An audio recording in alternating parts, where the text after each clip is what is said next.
my first piece of advice for anybody out there wanting to start this business is you can start with whatever equipment that you have. If you're thinking about starting a pressure washing business, but you want to learn more about the equipment, mixing chemicals, how to clean every surface on a residential job site, property protection, and much, much more, check out the How to Wash course. It'll be the first link in the comment section and the description. Recently, I've been getting a lot of interest on my videos about starting a can cleaning business. So in this video, I want to tell you the 3 things you need to know before you start offering this as a service. I'm also going to tell you what the people who sell this service to others for a living don't want you to know. And I found this out because of an interaction that I had with a can cleaning TikTok influencer who I was trying to bring onto the channel to share his experience about the business. Lastly, if you stay until the end, I'm going to give you the #1 marketing tip for acquiring more customers for your can cleaning business. But we're giving away 2 MacBooks to 2 premium or platinum subscribers of Quote IQ in less than 2 weeks. So if you need help keeping up with customers, sending estimates, invoices, or collecting payments, check out Quote IQ linked in the comment section and the description of this video. Also, if you're looking to start a pressure washing business, but you're not sure what chemicals to use, how to mix them, how to clean every surface on a residential job site, property protection, or how to set up your equipment, check out the How to Wash course. It'll be the first link in the comment section and the description. So before I get into the 3 biggest things that you need to know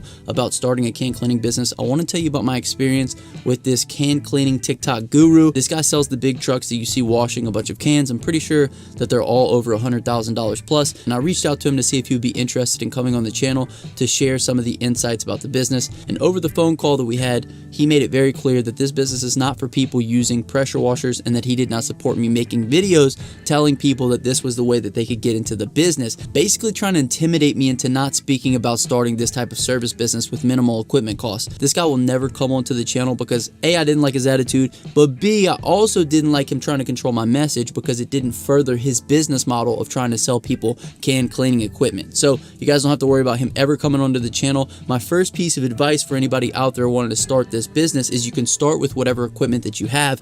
However, you will reach a ceiling of how many cans you can clean per day much faster with cheaper equipment out of the back of your truck than you would with a professional setup, of course. So my first piece of advice for anybody out there wanting to start this business is you can start with whatever equipment you have. However, you will reach a ceiling of how many cans you can clean per day much faster with cheaper equipment out of the back of your truck than if you were to go out and buy one of those $100,000 can cleaning rigs. However, I would highly advise you to start this way by using cheaper equipment to learn how to acquire customers, learn how to price the service, learn how to do it quickly and effectively, and learn how to keep those customers on a recurring basis before you make a huge investment into a can cleaning truck if you're thinking about doing that kind of thing. A lot of the times, the biggest mistake that people make in their business is over-investing in equipment before seeing if this type of business is even something that they would be successful with. #2, can cleaning is a great recurring service for a new pressure washing company because if you're able to service 100 cans at $12 a piece and you can do this in a couple of days on a monthly recurring basis, you have now found a way to guarantee yourself $1,200 per month without acquiring any new customers. And one of the downsides of pressure washing is the fact that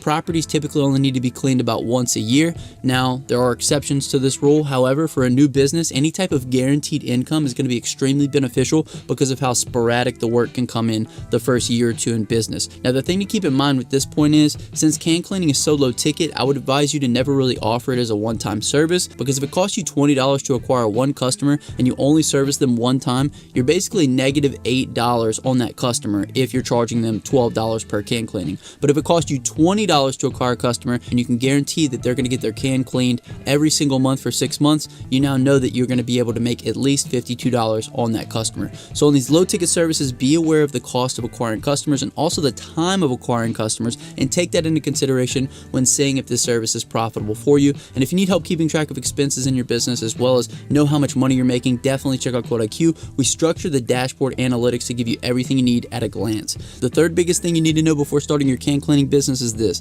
the #1 reason you get into this business is to get your foot in the door with customers that you would not have been able to get in front of otherwise. I've had people asking me to do all kinds of stuff when I finish their cans, landscaping jobs, more pressure washing work. I even landed a $1,500 job off of 1 can cleaning ad, and we ended up cleaning their cans for free because we got the house wash, the roof wash, and the driveway cleaning. So in summation, start offering this service with whatever equipment you have available. Focus on acquiring customers and putting them on a recurring schedule so that way you can guarantee recurring income. And remember that the ultimate goal of the service service is going to be to get in front of people that you could not have been able to otherwise and sell them the other services that you offer. And if you do this, you're going to be incredibly successful with the business. Now let's get into the number one strategy for acquiring new customers, and that is this. Door-to-door is obviously going to be a good way to acquire new customers. However, from a time perspective, there's only really so many people that you can talk to in a day. So the number one way to acquire new can cleaning customers is a flyer that is basically structured as a sticky note. There's companies that make almost post-it note type flyers that you can get as small as a postcard, but basically if you know the trash days for a specific neighborhood,